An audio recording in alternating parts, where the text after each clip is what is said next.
12 साल का बच्चा बीमार होता है, यहूदियों का, यहूदी का बेटा है। अल्लाह के नबी का सर दबा दिया करता था, मोहम्मदुर रसूलुल्लाह का कभी कभी पैर दबा दिया करता था।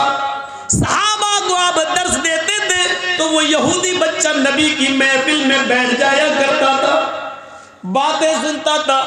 उसका दिल था अल्लाह के रसूल की बातों पर ईमान लाने का, लेकिन घर जाता तो उसका बाप उसको डांटता था और मारता था, इसलिए वो बाप के डर से इस्लाम नहीं लाता था। लेकिन नबी को मालूम था कि वो बच्चा यहाँ आता है, सहाबा किराम के साथ बैठकर मेरी बातें सुनता है। आज पता चला कि वो 12 साल का बच्चा यहूदी का बीमार हो गया है। अल्लाह के नबी चंद सहाबा को लेते हैं और कहते हैं चलो उस बच्चे को देखने चलना चाहिए, जो यहाँ आता था, बैठता था, मेरा दर्द सुनता था। ओ सुनो, बीमार है कौन? यहूदी का बेटा। कौन? जो अभी मुसलमान नहीं हुआ है, उसकी आयादत के लिए जा रहे हैं। कौन? जनाब मुहम्मदुर रसूलुल्लाह। इस्लाम हमें ये सबक पढ़ाता है कि कोई भी आदमी बीमार हो उसको देखने के लिए जाओ। हिंदू और मुसलमान के चश्मे से, यहूदी और ईसाई के चश्मे से नहीं, इंसानियत के चश्मे से देखो और उसको देखने के लिए जाओ। अल्लाह के नबी वहां जाते हैं और उसके सर के पास जाकर बैठ जाते हैं। वो बच्चा सिसकियां ले रहा था, उसकी रूह उखड़ रही थी, उसकी सांसें चल रही थी और उखड़ने के करीब थी, सिसकियां ले रहा था। बस चंद लम्हों का मेहमान था इस दुनिया में। वो अल्लाह के नबी को देखने लगा, फिर अपने बाप को देखता।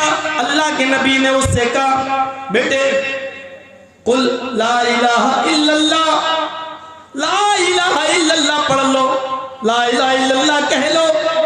उस बच्चे ने अपने बाप को देखा, बाप ने समझ लिया कि मेरा बेटा अल्लाह के नबी की सफ में बैठता था, बातें सुनता था और घर आकर कहता था कि हमें उनकी बातें अच्छी लगती हैं, हम मोहम्मद सल्लल्लाहु अलैहि वसल्लम पर ईमान लाना चाहते हैं। मेरा बेटा आखिरी वक्त है, फिर भी मोहम्मद रसूलुल्लाह को देके चला जा रहा है। इसका मतलब यह है कि आखिरी वक्त में उसका दिल नबी की बातों पर मुतमईन है। बाप ने इशारा कर दिया, हाँ बेटे, मैं पूरी जिंदगी तुम्हारे जो तुम्हें नहीं करने दिया, आज तुम्हें आजादी देता हूँ। मोहम्मद जो कह रहे हैं, अबुल कासिम जो कह रहे हैं, उनकी बात मान लो। तुम भी उन पर ईमान लाना चाहते थे, पढ़ लो। उस बच्चे ने जुमला अदा किया अपने बाप की इजाजत के बाद, अशहदु अल्ला इलाहा इल्लल्लाह व अशहदु अन्ना मुहम्मदन अब्दुहु व रसूलुहु। ये कलमा पढ़ने के फौरन तुरंत, इस कलमा पढ़ने के थोड़ी देर, चंद लम्हों के बाद उस बच्चे का इंतकाल हो जाता है। अल्लाह के नबी की आंखों में आंसू आते हैं और खड़े हो जाते हैं उसके बिस्तर से और कहते हैं अल्हम्दुलिल्लाहिल्लज़ी अनक़ज़हु मिनन नार। सारी तारीफ उस अल्लाह के लिए जिस अल्लाह ने इस बच्चे को आखिरी वक्त में जहन्नम के अज़ाब से बचा लिया, दोज़ख की आग से बचा लिया, इस बच्चे की मग़फ़िरत फरमा दी, आखिरी वक्त में इसको कलमे की तौफीक अता फरमाई। अल्लाह ने इस बच्चे पर रहम किया। सारी तारीफ उस अल्लाह के लिए है। गौर करो, इंसानियत का ऐसा सबक कि 12 साल के बच्चे तक को देखने के लिए पहुंच जाए। उस वक्त कोई चश्मा नहीं, इंसानियत का चश्मा लगाए हुए जनाब मोहम्मद रसूलुल्लाह और यहूदी बच्चे की तीमारदारी कर रहे हैं। चूंकि वो मेरी बातें सुनता था, मेरी महफिल में बैठता था, उसको मेरी बातें अच्छी लगती थी, बाप की जुल्म की वजह से इस्लाम नहीं लाता था, इसलिए आखिरी वक्त में उसको दावत भी दे दी, चाहो तो कलमा पढ़ लो। और बाप ने भी इजाजत दे दी, बेटे पढ़ लो, तुम भी तो चाहते थे, ठीक है, जैसा अबुल कासिम कह रहे हैं, मोहम्मद रसूलुल्लाह कह रहे हैं, वैसा करो। उसने आखिरी वक्त में मुस्कुराते हुए कलमा पढ़ा, कलमा पढ़ते ही रूह निकल गई। नबी अकरम की दुआ देखो, तमाम तारीफें उस अल्लाह के लिए जिसने आखिरी वक्त में इस बच्चे को दोज़ख की आग से बचा लिया, जहन्नम की आग से बचा लिया। ये इंसानियत का सबक है। खुद अल्लाह के नबी अपने चंद सहाबा के दरमियान बैठे हुए हैं, अपने चंद साथियों के दरमियान बैठे हुए हैं। यहूदी का एक जनाजा आया, यहूदी का जनाजा आ रहा है। जनाजा जैसे ही करीब आया, अल्लाह के नबी खड़े हो गए, अल्लाह के नबी खड़े हो गए और उस जनाजे के साथ चंद कदम चल दिए। सहाबाए किराम ने देखा अल्लाह के नबी खड़े हो गए। जनाजा जब आगे गुजर गया तो सहाबा ने कहा, अल्लाह के रसूल, एक यहूदी का जनाजा देखकर आप खड़े हो गए। यहूदी, वो यहूदी जिसकी मुखालिफत आप करते हैं, वो यहूदियत जिसके बारे में अल्लाह के आप फरमाते हैं कि मुझे यहूदियों की मुखालिफत करने के लिए भेजा गया। खालिफुल यहूद, यहूदियों की मुखालिफत करो। वो यहूदियत जिसके बारे में आप कहते हैं कि बनी इस्राइल मुहर्रम का एक रोजा रखते हैं, तुम 2 रोजे रखो। यहूदी मुहर्रम का एक रोजा रखते हैं, तुम 2 रोजे रखो। वो बनी इस्राइल, वो यहूदी कि जिनके पैजामे टखनों से नीचे, जिनकी लुंगियां टखनों से नीचे होती, आपने कहा यहूदियों की मुखालिफत करो। वो टखनों से नीचे पैजामा लुंगी पहनते, तुम टखनों से ऊपर पहनो। वो यहूदी जिनकी मुखालिफत में अल्लाह के नबी ने फरमाया, वअला तअमीन खल्फल इमाम अला यहूद हाजिलुन्ना, यहूदी अपने इमाम के पीछे जोर से आमीन बोलने से जलते हैं, तुम जोर से आमीन बोला करो। यहूदियों को चिढ़ाओ। पूरी जिंदगी यहूदियों की मुखालिफत करते हुए गुजरी, लेकिन आज यहूदी का जनाजा आता है तो आप उसको देखकर खड़े हो जाते हैं। पूछा गया अल्लाह के नबी, आप यहूदी का जनाजा देखकर खड़े हो गए हैं? यहूदी का जनाजा, अल्लाह के नबी ने फरमाया, हाँ, क्यों नहीं खड़ा? क्या मरने वाला इंसान नहीं था? मैंने यहूदियत के चश्मे से नहीं देखा, इंसानी हमदर्दी के नाते में खड़ा हुआ। जिस तरह इन लोगों को अपने रिश्तेदार के इंतकाल पर गम है, तो इनके गम में हमें शरीक होना चाहिए। ये इंसानियत की तालीम दी थी जनाब मोहम्मद रसूलुल्लाह ने। ये वाक़या बतला रहा है, यहूदी हो या हिंदू हो, सिख हो या ईसाई, आप उसके जनाजे को देखकर खड़े हो सकते हैं, चंद कदम चल भी सकते हैं। यहाँ तक कि अगर वो कहीं दफन होते हैं या शमशान घाट पे जाते हैं, जलाए जाते हैं, हमदर्दी में इंसानियत के नाते से अगर आप वहां जाना चाहें तो उधर भी जा सकते हैं, उधर भी जा सकते हैं। शर्त यह है कि लकड़ी वगैरह या जलाने का काम आप अपने हाथ से नहीं करेंगे, उनके गम में शरीक होने के लिए आप वहां तक जा सकते हैं। ये इजाजत दी है इस्लाम ने, शरीयत ने। तो मेरे प्यारे साथियों, इंसानियत का ये सबक हमें कहाँ मिलेगा? इंसानियत का ऐसा पाठ हमें कहाँ मिलेगा? ये सबक सिखाया है जनाब मोहम्मद रसूलुल्लाह सल्लल्लाहु अलैहि वसल्लम ने हमें। हमारे साथ क्या है? ये गैरों के साथ हो रहा है, गैरों के साथ। नहीं देखा छोटा बड़ा, नहीं देखा अमीर और गरीब।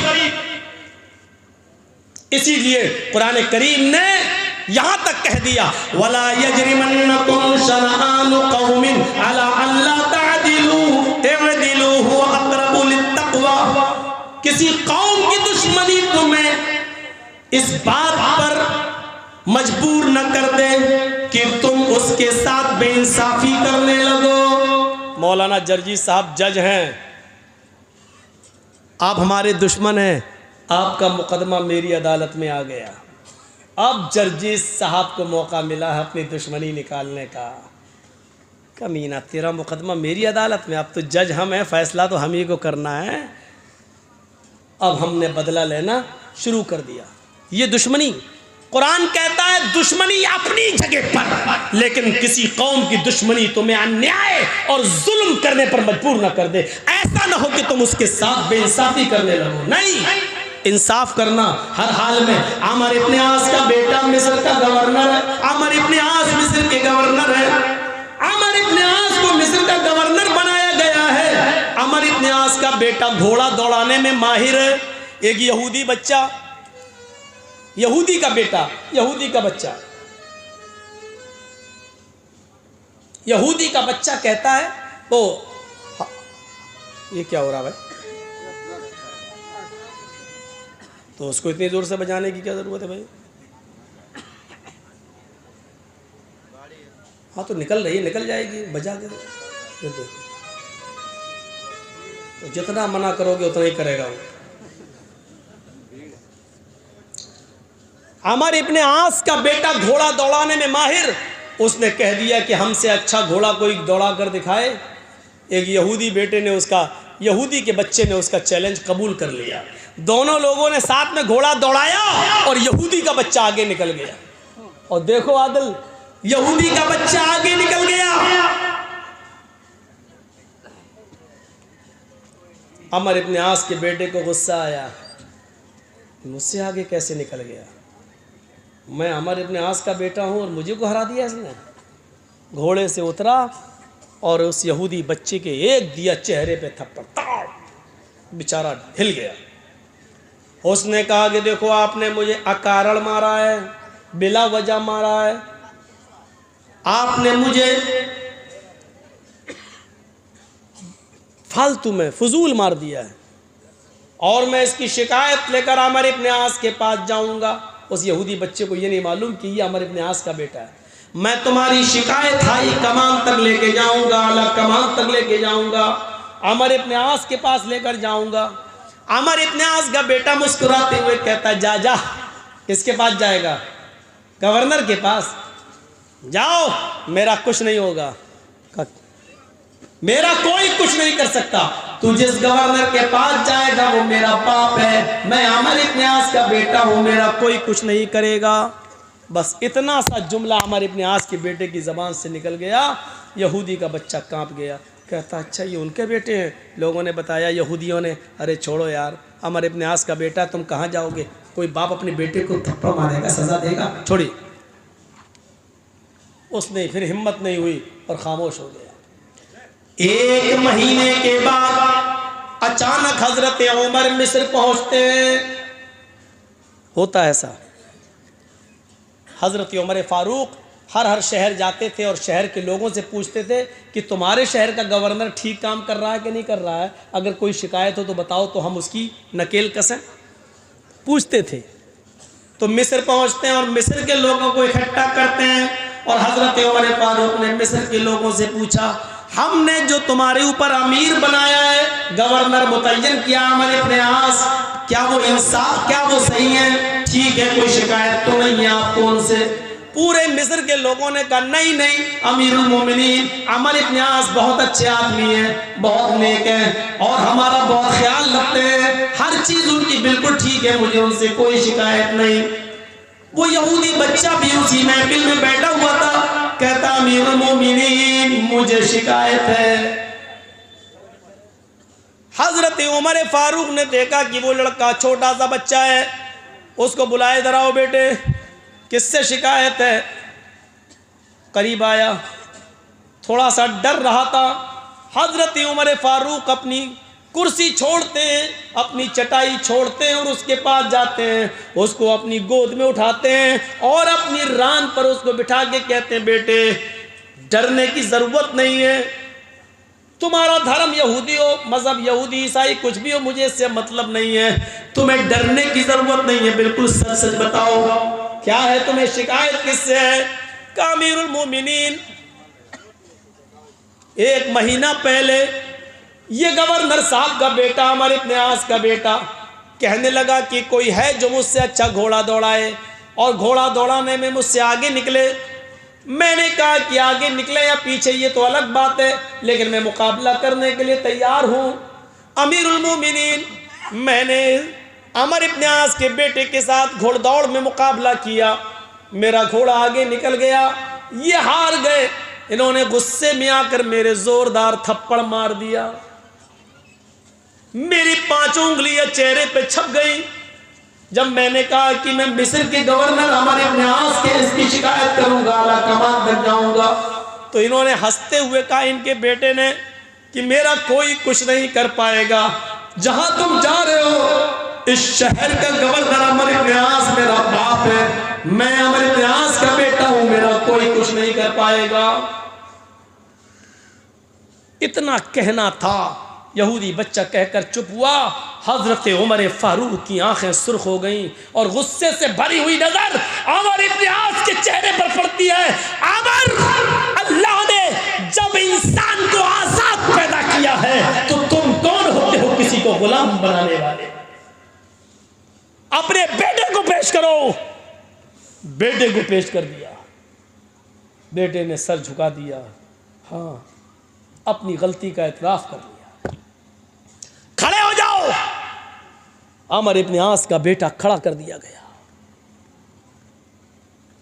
यहूदी बच्चे से कहा,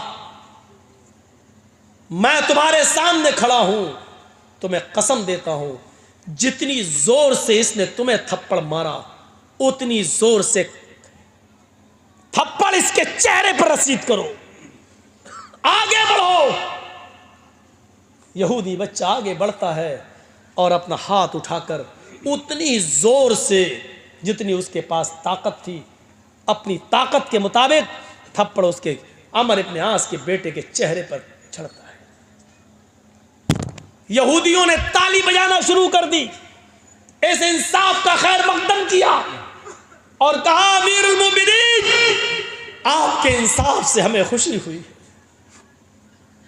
अमर इब्न आस ने कहा, अमीरुल मोमिनीन, ये मेरी अदालत में मुकदमा आया ही नहीं था।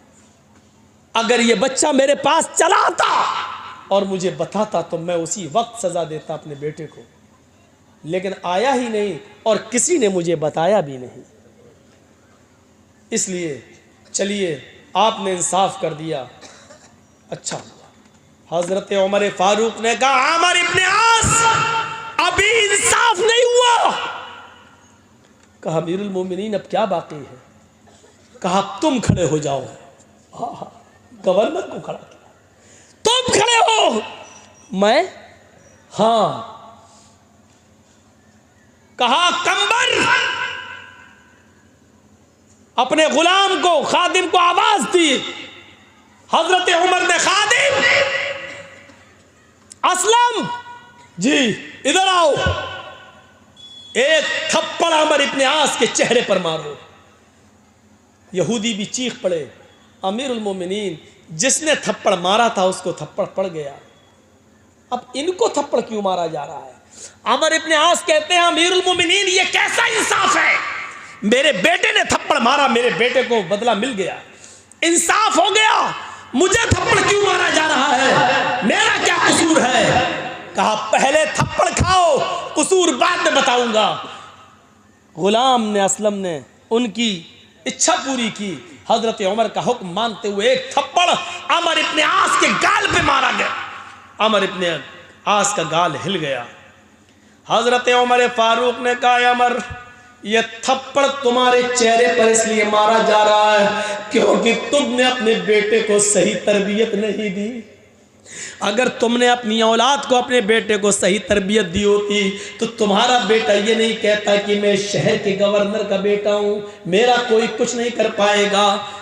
इस्लाम लाने के बाद कोई बड़ा और छोटा नहीं है, जितना हक तुम्हारा है उतना ही इस शहर के एक एक नागरिक का है। तुम अमीरुल मोमिनीन हो लेकिन हकीकत में खादिम हो, लोगों की खिदमत के लिए पैदा किए गए हो। यहाँ तुम्हें सरपरस्ती दी गई है, लेकिन इसका यह मतलब नहीं कि तुम्हारा बेटा जो मन में आए करे और जो तुम चाहोगे करोगे। नहीं, यह थप्पड़ तुम्हें इसलिए मारा जा रहा है ताकि तुम अपने बेटों को सही तरबियत दे सको। तुमने अपनी औलाद को सही तरबियत नहीं दी। यह अदल था। मारा यहूदी बच्चे को अमर इब्न आस के बेटे ने, थप्पड़ एक पड़ा, लेकिन इस यहूदी बच्चे की वजह से थप्पड़ दो लोगों को मारा गया, अमर इब्न आस के बेटे को भी और अमर इब्न आस को भी। ऐसा अदल कहाँ मिलेगा देखने को? सबक ये भी दिया कि यहूदी ही सही, लेकिन तुम्हारे बच्चे को ये हिम्मत कैसे हुई कहने की कि मेरा बाप इस शहर का गवर्नर है, मेरा कोई कुछ नहीं कर पाएगा। और फिर दुनिया की नजरों ने देखा उमर फारूक का इंसाफ कि एक दिन उसी मिस्र की बस्ती में हजरत उमर फारूक ने खजूर का रस निचोड़ कर रखा था और कई दिनों के बाद उसमें नशा आ गया था, वो सड़ चुका था, वो शराब बन चुकी थी, नबीज बन चुकी थी। अब्दुर्रहमान ने वो नबीज पी ली। उमर फारूक के बेटे ने वो शराब, वो सड़ा हुआ रस पी लिया जिसमें नशा आ गया। पकड़े गए। लोगों ने बताया अमर इब्न आस को कि उमर फारूक के बेटे ने शराब पी ली थी, लिहाजा उन पर हद जारी की जाए। हजरत उमर फारूक के बेटे का होश, जब नशा उतरता है, होश में आया, पूछा, उन्होंने इकरार किया कि हाँ मैंने पी ली थी, लेकिन मुझे ये नहीं मालूम था कि इसमें नशा था, लेकिन पीने के बाद पता चला कि वो नशा। कहा ये बताओ नशा आया था या नहीं? कि हाँ आया था। कहा अब तुम्हारा नशा उतर गया है, 40 कोड़े मारे जाएंगे। अमर इब्न आस ने 40 कोड़े मारे। किसको? हजरत उमर फारूक के बेटे को 40 कोड़े। लेकिन मदीने में जब हजरत उमर को पता चला कि मेरे बेटे ने शराब पी ली और उसको अमर इब्न आस ने 40 कोड़े की सजा सुनाई और मारी, लेकिन इसके बावजूद मदीने से घोड़ा भेजा और अमर इब्न आस को एक लेटर लिखा कि जैसे ये लेटर तुम्हें मिले तो इस अच्छे और मजबूत घोड़े पर मेरे बेटे को बिठाकर जल्दी मदीना रवाना करो। हुक्म की तामील की गई। अमर इब्न आस ने उमर फारूक के बेटे को मिस्र से रवाना करके कहा तुम्हारे बाप ने अर्जेंट तुम्हें बुलाया है। मदीने बेटा पहुंचता है, कहा बेटे सुना है कि तुमने शराब पी ली थी। कि हाँ, लेकिन अब्बू जान मुझे उस पर हद जारी कर दी गई, 40 कोड़े मार दिए गए हैं। फरमाया 40 कोड़े तुम्हारी पीठ पर दोबारा लगाए जाएंगे। कहा अब्बू मुझे शरीयत की सजा बता दीजिए क्या है। कहा कि शरीयत की सजा 40 कोड़े है। कहा वो मेरे लग चुके हैं। कहा मुझे यकीन नहीं है। कहा अमर इब्न आस से पूछ लो। बेटे हाकिम वक्त का, खलीफा वक्त की बात मानते हुए तुम अपने पीठ से कुर्ता उतारो। कुर्ता उतार दिया। कहा जल्लाद से पीछे से हाथ बांध दो। पीछे से हाथ बांध दिया। कहा 10 कोड़े मारो। 10 कोड़े मारने के बाद कहा तुम थक गए, हटो। दूसरे जल्लाद से कहा तुम 10 मारो। कहा तुम थक गए, हटो, तुम अब मजबूत कोड़े नहीं लगा पाओगे। तीसरे से कहा 10 मारो। चौथे से कहा 10 मारो। 10-10 कोड़े 4 जल्लादों ने मारकर 40 कोड़े पूरे किए। लोगों ने कहा अमीरुल मोमिनीन रो भी रहे बेटे की मोहब्बत में आप और कोड़े भी मार रहे हैं। फरमाया कि आप मैंने अपने बेटे के साथ इंसाफ किया है। कहा नहीं अमीरुल मोमिनीन आपने इंसाफ नहीं जुल्म किया है। 40 कोड़े जब मिस्र में आपके बेटे पर पड़ चुके थे तो यहाँ 40 कोड़े आपने मजीद क्यों मारे, जबकि आपको मालूम है अल्लाह के रसूल ने 40 कोड़े सजा मुतय्यन की है। 40 कोड़े पड़ चुके थे। फरमाया लोगों में तुम्हें कैसे यकीन दिलाऊं, अमर इब्न आस ने मेरे बेटे को 40 कोड़े मारे हैं, मैं जानता हूं मारे हैं, लेकिन मुझे यकीन नहीं है कि उन्होंने पूरी ताकत से मरवाए होंगे। मुझे यकीन है कि अमर इब्न आस ने मेरे बेटे को हल्के कोड़े पड़वाए होंगे, क्योंकि मेरा बेटा था। उन्होंने सोचा होगा कि ये उमर फारूक का बेटा है, अमीरुल मोमिनीन का बेटा है, मेरे बेटे के साथ कोड़े पड़ने में रियायत बरती गई होगी क्योंकि ये उमर का बेटा है, इसलिए मेरे बेटे को मजबूत कोड़े नहीं मारे गए होंगे। इसलिए मजबूत कोड़े मैंने यहाँ लगवाए हैं ताकि मैं अल्लाह के सामने कल क़यामत के दिन कह सकूं कि मैंने अपने बेटे के साथ भी सच्चा इंसाफ किया है। मेरे भाइयों, अदल और इंसाफ का हीरो ऐसे ही नहीं कहा था। महात्मा गांधी ने कहा था इस देश के अंदर अगर खून खराबा बंद करना चाहते हो, अमन और शांति पैदा करना चाहते हो तो उमर फारूक का अदल और इंसाफ कायम कर दो, देश में अमन और शांति पैदा हो जाएगी। मेरे प्यारे साथियों, ये चीज़ें थी हज़रत उमर फारूक के पास, इसलिए कुरान ने कहा वला यजरिमन्नकुम शनानु कौमिन अला अल्ला तादिलू, किसी कौम की दुश्मनी तुम्हें मजबूर न कर दे कि उसके साथ तुम बेइंसाफ़ी करने लगो। हर हाल में इंसाफ करना यही तक़वे के ज़्यादा करीब है। हज करके आए, 60, 70, 65 साल की उम्र हो गई, सऊदी अरब का रुमाल डाले हाथ, रात में उठ के वुज़ू में सजदों पे सजदे ठोंके चले जा रहे। पड़ोसी भूखा सो गया बेचारा। आपकी जिम्मेदारी थी बिस्तर पर सोने से पहले आप अपनी बेटी को, आप अपनी बहन को, आप अपनी बीवी को पड़ोस में भेजते। बातों में आपकी बीवी, बहन, बेटी, पड़ोसी की बहन, बेटी, बीवी या छोटे छोटे बच्चों से पूछ लेती बेटे तुम्हारे घर में क्या बना है। बच्चे झूठ नहीं बोलते, बच्चे अक्सर सच बोलते हैं। आपकी बीवी, आपकी बहन की जिम्मेदारी थी कि छोटे छोटे बच्चों से, बड़े तो शर्मा भी जाएंगे, हमारे घर की पोल ना खुले, छोटे छोटे बच्चों से पूछा जाए बच्चों तुम्हारे घर में आज क्या बना है, देखो आज हमें भूख लगी है, हम खाना खाना चाहते हैं। इससे पता चलेगा उन बच्चों ने क्या खाया है, उन बच्चों ने क्या पिया है। ये तुम्हारी जिम्मेदारी थी। अल्लाह की कसम तू तहज्जुद पढ़ता रहा, अल्लाह की कसम रात में उठकर तू नफिल पे नफिल ठोंकता रहा, सजदों पे सजदे ठोंकते रहा, रुकू पे रुकू करता गया।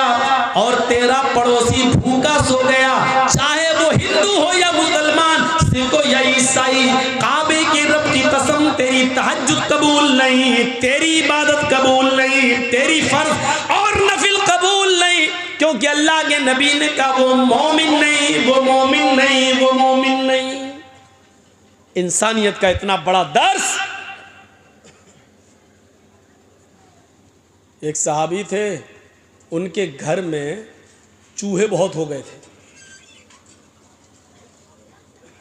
तो किसी से उन्होंने मशवरा किया कि भाई मेरे घर में चूहे बहुत ज़्यादा हैं, क्या करें यार, कोई रास्ता बताओ। तो उन्होंने कहा बहुत आसान रास्ता, एक बिल्ली पाल लो। उन्होंने कहा यार ये तो बहुत आसान रास्ता है। वो एक बिल्ली ले आए, और जब बिल्ली ले आए तो उन्होंने पाल ली। दूसरे दिन चूहे भाग गए, सब कोई चूहा ही नहीं है। अब वो सोच रहे हैं कि यार मेरी बिल्ली ने तो एक भी चूहा नहीं खाया है, चूहे तो रोज आते थे, मेरे कपड़े काट जाते थे, ये कर जाते थे, वो कर जाते थे, और बिल्ली ने एक भी चूहा नहीं खाया, ना मारा, चूहे भाग कहाँ गए। दूसरे दिन उन्होंने बिल्ली ख़त्म कर दी, भले मारी नहीं है, बिल्ली को छोड़ दिया, चली गई। किसी ने पूछा कि तुमने बिल्ली, चूहे फिर आ गए। पूछा कि भाई तुम तो बिल्ली ले आए थे, फिर क्या हुआ। कहा मैं बिल्ली ले आया था, बिल्ली ने एक भी चूहा मारा नहीं, चूहे भाग गए। बिल्ली को फिर मैंने इसलिए घर में नहीं पाला क्योंकि मेरे चूहे भागकर पड़ोसी के यहां चले गए थे। तो ये कौन सी इंसानियत है और कौन सा ईमान है कि अपने घर की हिफाजत के लिए मैं बिल्ली ले आऊं और वो चूहे जो मेरे घर में थे वो भागकर पड़ोसी के घर में चले जाएं और उसको नुकसान पहुंचाएं। तो ये भी तो इस्लाम नहीं है। अल्लाह के नबी ने फरमाया जो अपने लिए पसंद करो वो अपने भाई के लिए पसंद करो। तो जब चूहे मुझे अपने घर में पसंद नहीं है तो अपने भाई के घर में कैसे पसंद कर लूं। इसलिए मैंने सोचा कि डर की वजह से बिल्ली के ये चूहे पड़ोसी के घर में घुस गए। पड़ोसी को सताना भी अच्छा नहीं है। उन्होंने कहा बिल्ली ही को हटा दो, मेरे चूहे मुझे नुकसान पहुंचाएं लेकिन पड़ोसी को नहीं। इतना एहसास किसको होता है। यहाँ तो ये देखते हैं कि मेरे घर में क्या पका है, पड़ोसी के घर में क्या पका है, आज उसने ये पकाया तो मैं उससे अच्छा पकाऊं। हमने आज 500 रुपए कमाए, पड़ोसी ने 800 कैसे कमा लिए। आज ये सूरत हाल हमारी हो गई। इंसानियत का दर्स देखिए। अल्लाह के नबी फरमाते हैं मोमिन ने अब्दुल्ला इब्न उमर रजी अल्लाह ताला अन्हु, कौन नहीं जानता, जलील कद्र सहाबी हज़रत उमर फारूक के बेटे, इनके घर अकीका हुआ। अब्दुल्ला इब्न उमर अपने बेटे का अकीका कर रहे हैं। बकरे 2 जानवर ख़रीद के लाए तो अपनी बीवी से कहा इसको 7वें दिन ज़िबा करना है ना, अकीका 7वें दिन है, 7वें दिन इसको ज़िबा करना है। देखो मेरी बीवी, जब बकरे ज़िबा हो जाएं और गोश्त पक जाए 7वें दिन तो मेरे पड़ोसी को ज़रूर पहुंचा देना उसका गोश्त। पड़ोसी यहूदी था। एक बात याद रखिएगा, सुनिए, पड़ोसी कौन था? यहूदी।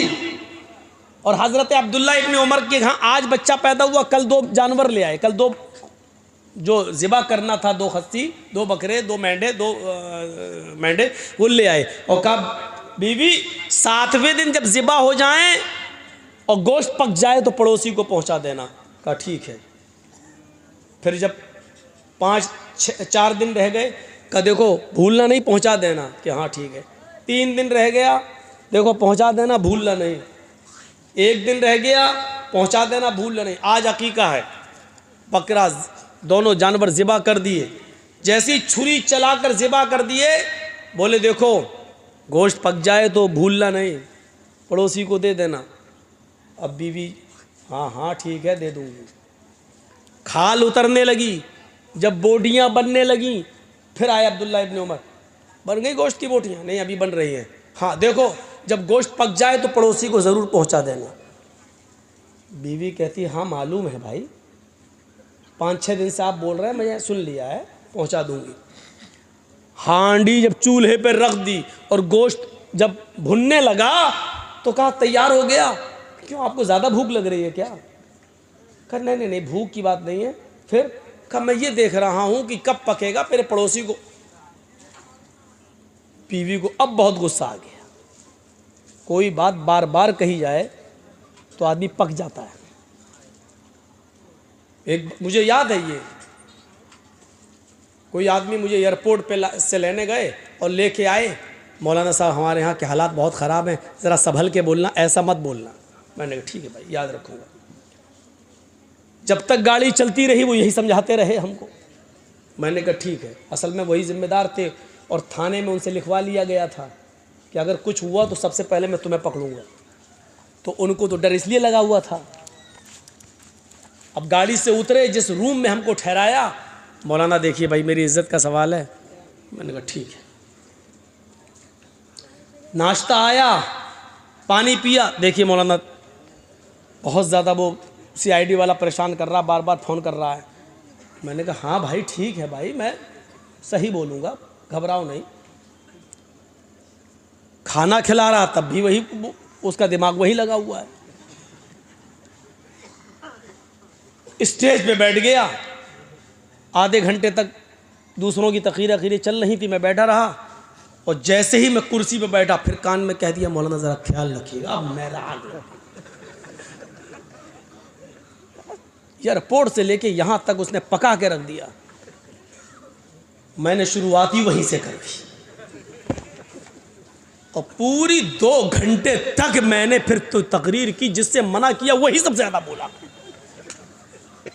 और पीछे मुड़ के देखा तो सब गायब है ही नहीं, भागे।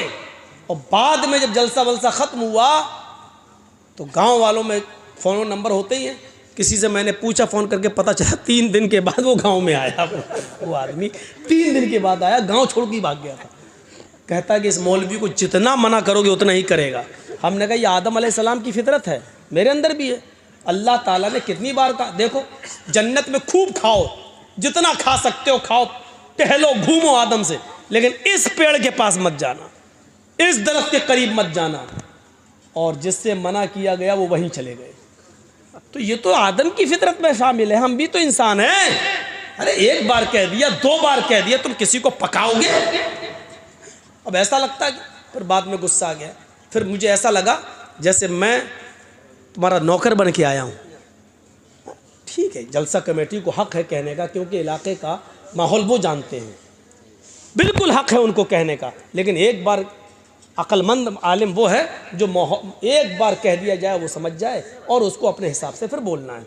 लेकिन एयरपोर्ट से लेकर घर तक, खाना खिलाने तक, नाश्ते तक, पानी चाय लाओ, तब भी, यहाँ तक कि जब बोलने जा रहा तब भी कान में मौलाना साहब बहुत हसास इलाका है, बहुत ख़तरनाक माहौल है, ज़रा सही से बोलिएगा, बड़ी मुश्किल से परमिशन ली। चुप रहो यार, दिमाग पका के रख दिया। फिर हम वहीं से बोलना शुरू कर दिया। तो बीवी को बार बार कहा, जानवर लाए तो कहा, 6 दिन पहले कहा, 5 दिन पहले कहा, 4 दिन, 3 दिन, 2 दिन, 1 दिन, ज़िबा हो गया उस दिन भी, बोडियां बन रही उस दिन भी। जब चूल्हे पे पकने लगा तो कहा ज़्यादा भूख लग रही है आपको? कहा मुझे नहीं पक रही, हमें पड़ोसी की फिक्र है। अरे मैंने सुन लिया, बार बार पड़ोसी पड़ोसी। अरे मुझे मालूम है, पकने तो दो, ऐसी दे दूं कच्चा क्या? अरे मेरी बीवी मुझ पर क्यों बरस रही हो? कब बरसूंगी नहीं, 7 दिन से वही पकाए चले जा रहे, पड़ोसी पड़ोसी पड़ोसी पड़ोसी। तो जानते हो अब्दुल्ला इब्न उमर ने क्या जवाब दिया? मेरी बीवी तुम्हारा गुस्सा होना वजह है, जो आदमी बार बार कुछ बोलेगा तो मैं गुस्सा आएगा, लेकिन मैं बार बार इसलिए बोल रहा हूं। अब सुनो, एक मस्जिद में जुमे का दिन था, मैं जुमे का खुतबा नमाज पढ़ने के लिए मस्जिद में गया।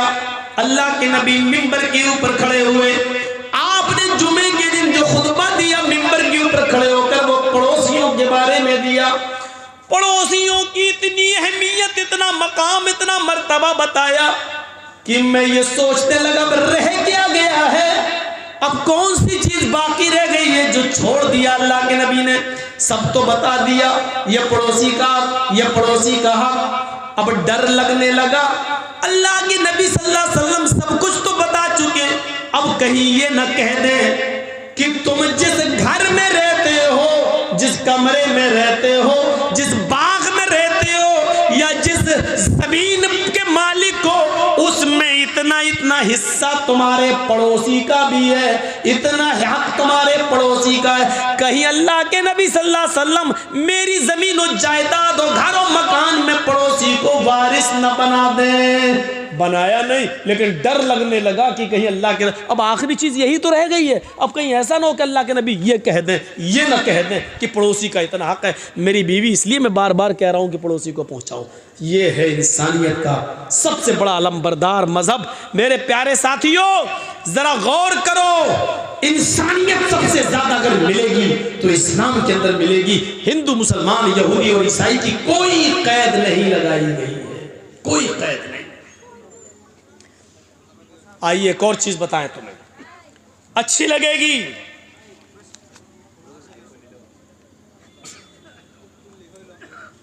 आप मुझसे कर्ज, मैंने आपसे कर्ज लिया हो कि भैया कहाँ जा रहे हो, ज़्यादा उठा बैठा मत करो सामने से, ठीक है उधर से निकल जाएं। एक तो वैसे ही हम इन कैमरे वालों से परेशान हैं। तो मौलाना जर्जी साहब ने आपसे कर्ज लिया है 20,000 रुपये, 50,000 रुपये, और कहा एक हफ्ते में हम आपको दे देंगे, और आपने एक हफ्ते के लिए हमें दे भी दिया, और आप 5 ही दिन में हमसे मांगने लगे, तो हम यही तो कहेंगे कि साहब अभी तो एक हफ्ते का मैंने वादा किया, अभी तो 5 ही दिन हुए हैं भाई, अभी वक्त पूरा नहीं हुआ है, 2 दिन और रुक जाओ। जब हम पूरे हफ्ते में आपको न दें तब आप हमसे शिकायत कर सकते हैं। यही सूरत हाल अल्लाह के नबी के साथ हुई। एक यहूदी से अल्लाह के रसूल ने कर्ज लिया, एक हफ्ते का वादा कर, 5वां दिन हुआ उसने कर्ज मांगना शुरू कर दिया। अरे अल्लाह के रसूल मेरा कर्ज मुझे दे दीजिए जो हमने आपको दिया था। तो अल्लाह के रसूल ने फरमाया अभी तो नहीं है मेरे पास। देखिएगा, मालिक अल्लाह के रसूल, उस बस्ती के मालिक अल्लाह के नबी इशारा कर दे तो यहूदी पिट जाए। अल्लाह के नबी ने कहा कि मेरा कर्ज दो। अल्लाह के नबी ने फरमाया अचानक तुम कर्ज मांगने लगे हो, अभी तो 5 ही दिन हुए हैं, मैंने तो एक हफ्ते का वादा किया था। उसने कहा ठीक है, मैंने एक हफ्ते का वादा किया था आपने, अगर मुझे आज ही ज़रूरत पड़ गई है तो मैं क्या करूं, मुझे आज ही चाहिए। अल्लाह के रसूल सल्लल्लाहु अलैहि वसल्लम फरमाते कि आज तो आनन फानन में कर नहीं पाऊंगा, इतनी जल्दी मेरे पास इंतज़ाम कैसे हो सकता है, तुमने तो अचानक मेरे सामने अपने कर्ज के लिए हाथ फैला दिया। उस यहूदी ने गुस्से में कहा अय मोहम्मद सल्लल्लाहु अलैहि वसल्लम, तो हम इसलिए कह रहे हैं कि नाम आ रहा है, उसने तो नहीं कहा अय मोहम्मद आपको आज ही मेरा कर्ज देना होगा। आपने कहा वो तो नहीं है, अभी 2 दिन बाकी है, मैं 2 दिन के अंदर अंदर तुम्हारा कर्ज वापस कर दूंगा इंशाअल्लाह। उसने कहा मुझे आज ही चाहिए, और अगर आप मेरा कर्ज नहीं देते हैं तो मैं इस जगह से तुम्हें जाने नहीं दूंगा, इस जगह से मैं तुम्हें उठने नहीं दूंगा। इमाम बैहकी अपनी सुनन के अंदर इस रिवायत को लाते हैं, सुनन बैहकी की रिवायत। अल्लाह के नबी कहते हैं फिर तुम्हारी मर्जी, अगर तुम मुझे इस जगह से जाने नहीं देते हो तो मैं इसी जगह बैठ जाता हूँ। अपने सर से अमामा उतारा और उसी जगह पर अल्लाह के नबी बैठ गए, बिछाया और बैठ गए। वो यहूदी भी बैठ गया। ज़ुहर की अज़ान का वक्त होता है, अल्लाह के रसूल फरमाते हैं यहूदी मुझे इतनी देर के लिए मोहलत दे दे कि मैं मस्जिद में जाऊं और नमाज पढ़कर वापस आ जाऊं और इस जगह पर बैठ जाऊं। उस यहूदी ने कहा मेरा कर्ज दे दो और शौक से नमाज पढ़ने जाओ, और अगर नहीं देते हो तो मैं नमाज पढ़ने के लिए भी आपको यहां से उठने नहीं दूंगा। आपने ज़ोहर की नमाज वहीं पढ़ी, असर में भी इजाजत नहीं दी, असर भी वहीं पढ़ी, मगरिब भी वहीं पढ़ी, ईशा भी वहीं पढ़ी, रात भर भी उसने उठने नहीं दिया। आपने पूरी रात वहीं गुजारी, फजर की अज़ान की आवाज आई, आपने फजर भी वहीं अदा की, सूरज निकलने तक आप वहीं रहे।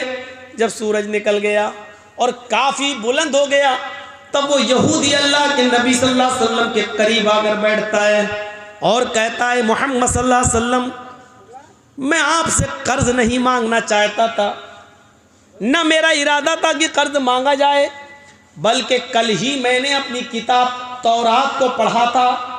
कल ही मैंने अपनी किताब तौरात को पढ़ा था।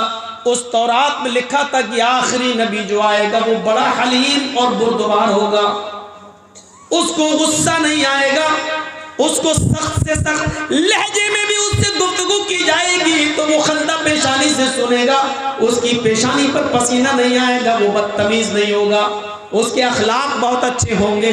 बस यही सोचकर मैं आपको आजमाना चाहता था, मैं देखना चाहता था कि वक्त से पहले कर्ज मांगूं तो आपको गुस्सा आता है या नहीं आता है, आप अपने सहाबियों से हमें पिटवाते हैं कि नहीं पिटवाते, मैं ये देखना चाह रहा था, मैं ये देखना चाह रहा था।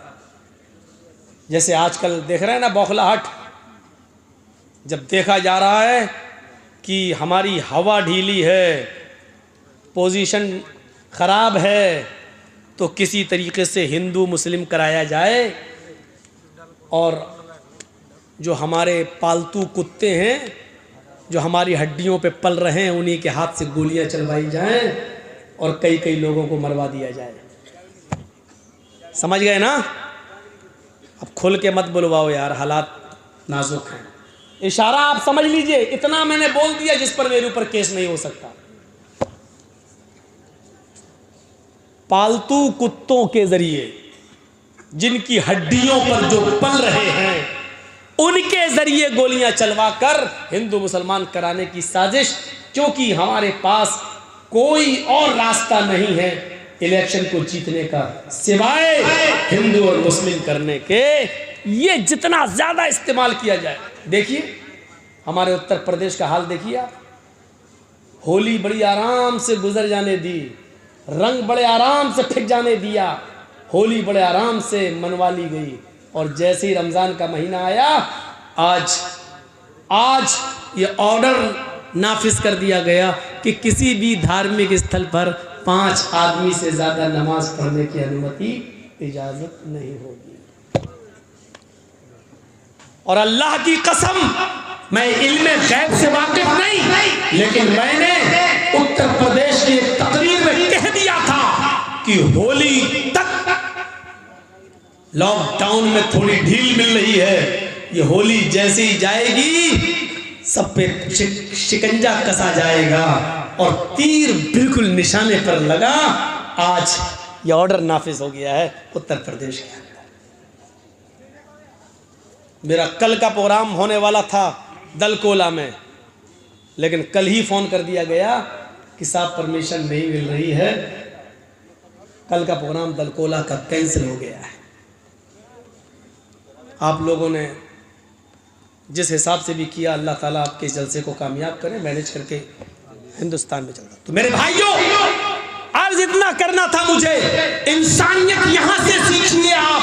जो इस्लाम पेश कर रहा है, इस्लाम पेश कर रहा है, अल्लाह के नबी सल्लल्लाहु अलैहि वसल्लम ने फजर भी वहीं पढ़ी, सूरज निकल गया तो वो यहूदी खुद आता और कहता है कि अल्लाह के नबी सल्लल्लाहु अलैहि वसल्लम, मैं देखना चाहता था कि आपको गुस्सा तो नहीं आता है।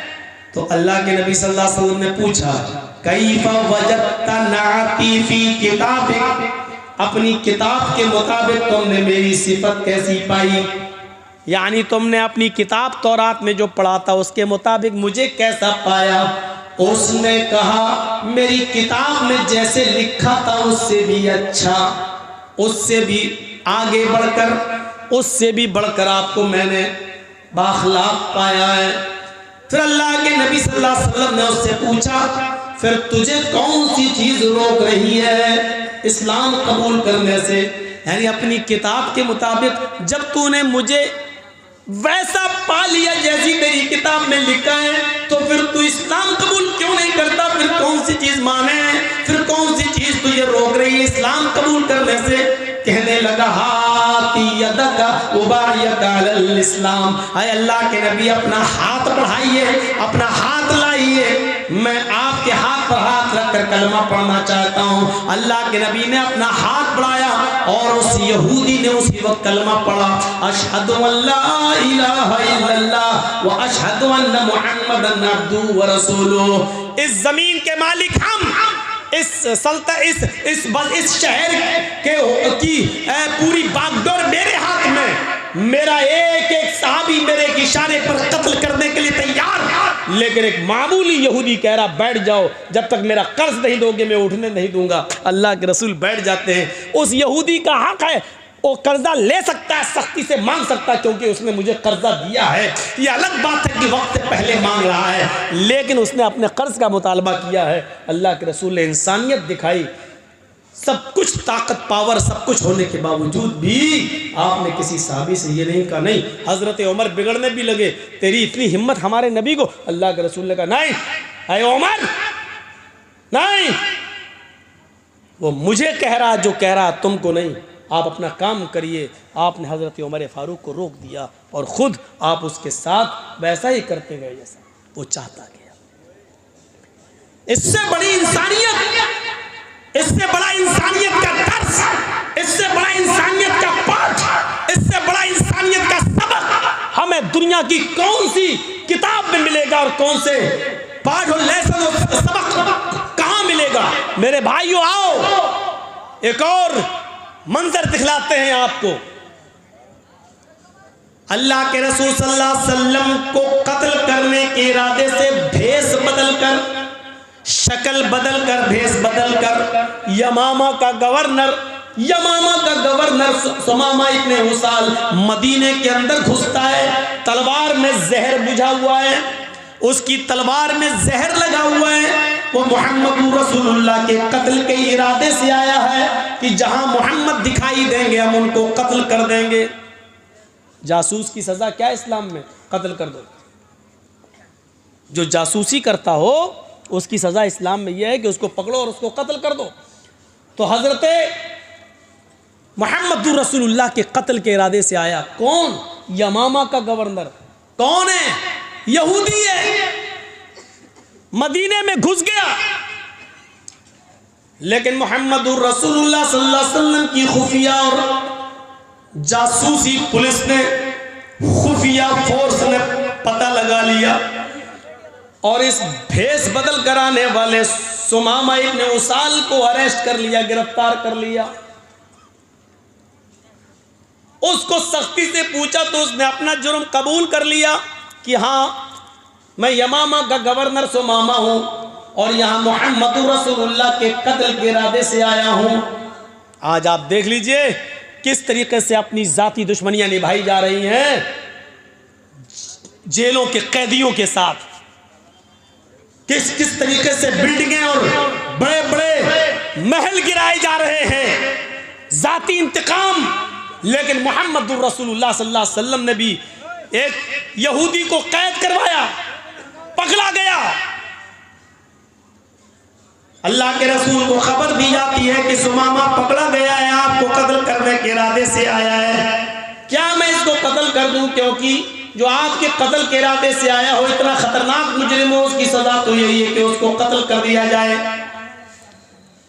अल्लाह के नबी सल्लल्लाहु अलैहि वसल्लम ने फरमाया नहीं नहीं, उसको कत्ल न किया जाए। मैं आने वाला हूं मस्जिद के अंदर, अभी तब तक उसको मस्जिद नबवी के एक सुतून से, खंबे से उसको बांध दिया जाए। लकड़ी के सुतून थे, लकड़ी के, जैसे ये आपके यहाँ बल्लियाँ लगी हुई है ना, ऐसे ही मस्जिद नबवी के अंदर बल्लियाँ लगी हुई थी, लकड़ियों के सुतून, और उसके ऊपर खजूर के पत्तों की छत थी। लेंटर नहीं था, खजूर के पत्तों की छत। तो जो सबसे मोटा सुतून था उस सुतून से लेकर ऐसे कमर से लेकर और दोनों हाथ लेकर ऐसे उसको पीछे से बांध दिया गया है सुमामा इब्ने उसाल। थोड़ी देर के बाद जब अल्लाह के नबी, वही जेल थी, आजकल की तरह जेलें नहीं थी, मस्जिद नबवी में किसको? एक यहूदी कैदी को, वो भी यमामा का गवर्नर, उसको पकड़कर बांध दिया गया। यही जेल खाना था, कैद कर दिया गया और बांध दिया गया। जब नमाज का वक्त हुआ तो अल्लाह के नबी सल्लल्लाहु अलैहि वसल्लम मस्जिद में आए। आपने सुमामा को देखा, सुमामा ने ऐसे मोहम्मद को देखा तो अपना सर झुका लिया। अल्लाह के नबी पूछते हैं, मा शानुका या सुमामा, सुमामा क्या हाल है? बुखारी शरीफ की हदीस के अल्फाज, सुमामा क्या हाल है? सुमामा कहता है कि गिरफ्तार करा के हाल पूछते हो, अरेस्ट करवा के हाल पूछते हो। एक कैदी का क्या हाल हो सकता है जो कैद में रहेगा? अल्लाह के नबी ने पूछा, सुमामा क्या तुम मुझे कत्ल करने की नीयत से आए थे? उसने कहा, हाँ। जानते हो इसकी सजा क्या है? बहुत अच्छी तरीके से जानता हूं। इसकी सजा यही है कि जो आपको कत्ल करने के इरादे से आया है और पकड़ा गया तो उसको भी कत्ल कर दिया जाए। आपने कहा, सुमामा अब तुम बताओ कि मैं तुम्हारे साथ क्या सुलूक करूं? जुर्म तो तुम्हारा बड़ा है। एक तो भेष बदला, शक्ल बदली, तलवार में जहर लगाया, मेरे कत्ल के इरादे से मदीने में मेरी परमिशन की बगैर एंट्री की, और हिम्मत देखो मुझे कत्ल करने के लिए आए। सजा तो यही है कि तुम पकड़े गए, तुम्हें कत्ल कर दिया जाए। लेकिन फिर भी मैं तुमसे पूछता हूं कि बताओ तुम्हारे साथ क्या सलूक किया जाए? आए सुमामा बताओ तुम्हारे साथ क्या करूं? सुमामा का जवाब सुनो। सुमामा कहता है, इन तक़तुल ज़ादमिन व इन तुनिम अला शाकिर। आए मोहम्मद सल्लल्लाहु अलैहि वसल्लम, आपको इख्तियार है, आप चाहें तो मुझे कत्ल कर सकते हैं। अगर आप कत्ल करेंगे तो आप मुजरिम नहीं होंगे। एक साहिब हक को कत्ल करेंगे, एक मुजरिम को कत्ल करेंगे।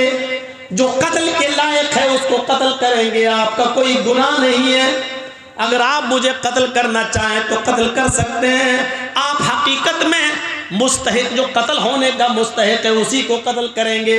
लेकिन आप तो बड़े रहम वाले हैं, रहमत वाले हैं, कृपालु और दयावान हैं, इसलिए वह इन तुनिम अला शाकिर, अगर एहसान करेंगे छोड़ देंगे। मेरे बीवी बच्चे हैं, अगर आप मुझे छोड़ देंगे कुछ ले देकर तो आपका एक एहसान होगा, मैं आपका शुक्रगुजार हूंगा, मैं आपका शुक्र को अदा करूंगा। अल्लाह के नबी ने कहा, छोड़ दिया। उस दिन कुछ नहीं कहा, ठीक है। दूसरे दिन फिर आप आए, फिर वही पूछा, सुमामा क्या करूं तुम्हारे साथ? सुमामा का फिर वही जवाब, कत्ल करना चाहें तो कत्ल कर दें, छोड़ना चाहें तो छोड़ दें। कत्ल करेंगे तो आप मुजरिम नहीं होंगे, छोड़ देंगे तो आपका एहसान होगा मेरे। दूसरे दिन भी आपने कुछ नहीं किया। सुमामा को खाना खिलाया, हाँ, पानी पिलाया, कोई तकलीफ तो नहीं होने दी? नहीं अल्लाह के रसूल, मैं सुमामा को सिर्फ बांधे हूं, बस खाने के वक्त छोड़ देता हूं, फिर बांध देता हूं। क़ज़ाए हाजत, पेशाब पैखाने के लिए जाता है तो उस वक्त कुछ लोग उसके इर्द गिर्द रहते हैं, चारों तरफ से घेरा लगा लेते हैं और फिर उसको पकड़ के फिर यहाँ बांध देते हैं। कोई कमी नहीं होने दी जा रही है। हम लोग भूखे रहते हैं लेकिन सुमामा को खाना खिलाते हैं। आपने कहा ठीक। तीसरे दिन फिर सुमामा से पूछा, सुमामा बोलो तुम्हारे साथ क्या करूं, क्या हाल है? कहा जिस हाल में हूं उसी हाल में। क्या करूं? कहा अल्लाह के नबी क्या बार बार पूछते हैं क्या करूं? कल भी पूछा, परसों भी पूछा, आज भी पूछ रहे क्या करूं? मेरा वही जवाब है, आप अगर कत्ल करते हैं तो एक मुस्तहिक को कत्ल कर रहे हैं। इन तक़तुल ज़ादमिन, कत्ल करना चाहें तो कर दीजिए। एक खून वाले को का खून कर रहे हैं। एक ऐसे इंसान को आप मारेंगे जो वाकई मरने के लायक है, मरने का हक है, उसका मरने का हक रखता है वो, और अगर छोड़ देंगे तो आपका एक एहसान होगा। आपने कहा सुमामा 3 दिन से मैं तुम्हें कैद किए हुआ हूँ, खाने पीने में कोई तकलीफ नहीं होने दी। उसने कहा बिल्कुल। आए सुमामा मैं तुम्हें छोड़ना भी चाहता हूँ और मैंने ये नियत कर ली है कि मैं तुम्हें छोड़ दूँ, तुम्हारे भी बीवी बच्चे हैं, लेकिन आए सुमामा मेरी एक शर्त है। कहा बताओ ऐ मोहम्मद, कुछ माल चाहिए, दौलत चाहिए, सोना चांदी चाहिए, मैं यमामा का गवर्नर हूँ, एक हुक्म दूंगा भी फौरन चला आएगा। आपने कहा नहीं, अरे सुमामा मुझे सोने की चांदी की जरूरत नहीं है, सुमामा मेरी एक शर्त बस इतनी है, मैं जब भी मस्जिद में आता हूं तू मुझे देखता है, चेहरा घुमा लेता है, मुझे देखता नहीं है, मेरी आंखों में आंखें नहीं डालता है। सुमामा बस मेरी ख्वाहिश इतनी है, एक बार तू मेरी आंखों में आंखें डालकर मुझसे बात कर, जैसे मैं तुझसे बात कर रहा हूं तू मुझे देखकर बात कर, मैं तुझसे बात करता हूं तू सर फेर कर, चेहरा दूसरी तरफ करके मुंह मोड़कर मुझसे बात करता है। आए सुमामा मैं वादा करता हूं कि मैं तुझे छोड़ दूंगा, लेकिन एक बार तू मेरी शक्ल तो देख ले, मेरी आंखों में आंखें डालकर बात तो कर ले। मौलाना जर्जीस को अगर फांसी की सजा हो जाए और जज साहब ये कह दें कि जर्जीस सिर्फ मेरी आंखों में आंखें डालकर बात करो, मुझे देखकर बात करो, मैं तुम्हारी फांसी की सजा माफ कर दूंगा, तो बताओ जर्जीस देख लेगा क्या नहीं देख लेगा? अरे देखने में क्या जी जज साहब, लेकिन ये कितना बड़ा शातिर दिमाग आदमी, उसको ऑफर भी दे दिया मैं छोड़ दूंगा, और वो जानता है कि मोहम्मद सल्लल्लाहु अलैहि वसल्लम अपने वादे के पक्के हैं, जो कहते हैं करते हैं। कहा मैं छोड़ दूंगा, लेकिन मुझे देख ले, मेरी आंखों में आंखें डालकर एक बार गुफ्तगू कर ले। तो जानते हो इसने क्या जवाब दिया? जान छोड़ने का ऑफर मिल गया, लेकिन इसका जवाब देखो क्या था। कहता है मोहम्मद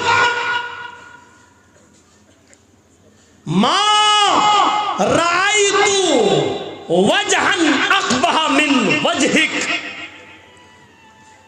मैंने ईरान का बादशाह देखा है, मैंने तुरान का बादशाह देखा है, मैंने मिस्र के बादशाह को देखा है, मैंने शाम के बादशाह को देखा है, मैंने इराक के बादशाह को देखा है, मैंने उर्दू के बादशाह को देखा है, मैंने अजरबैजान के बादशाह को देखा है। मोहम्मद मैंने बड़े बड़े बादशाहों के चेहरे देखे हैं, तेरा चेहरा जानता है कैसा लगता है मुझे?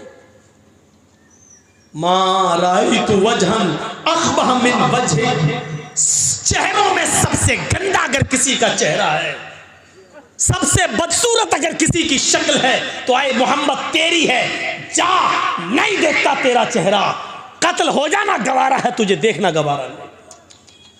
जरा गौर कीजिए, जिद देखिए उसकी। मा रायतु वजहन अक़बह मिन वजहिक, दुनिया में बड़े बड़े चेहरे देखे, सबसे गंदा चेहरा तेरा चेहरा है, नहीं देखता। जिस चेहरे को अर्श वाले ने सिराजम मुनीर कहा हो,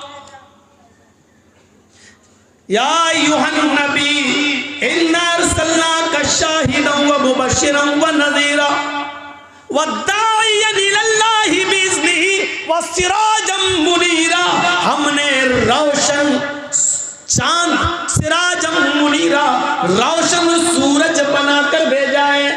जिस चेहरे को अल्लाह ताला ने चमकता हुआ रोशन सूरज का हो, इसको ये सबसे गंदा चेहरा कह रहा है। जिस चेहरे को कभी उम्मे सुलैम ने अंधेरे में देखा तो कहने लगती है मोहम्मद अंधेरी रात में मेरे पास आए तो ऐसा लगा जैसे मेरे घर में किसी ने चिराग रोशन कर दिया हो। जिनके बारे में हजरत अली ने ये कहा हो कि अल्लाह के नबी का चेहरा जब देखते तो ऐसा लगता जैसे सूरज की रोशनी में तलवार चमकती, ऐसी मोहम्मदुर रसूलुल्लाह का चेहरा चमकता और दमकता।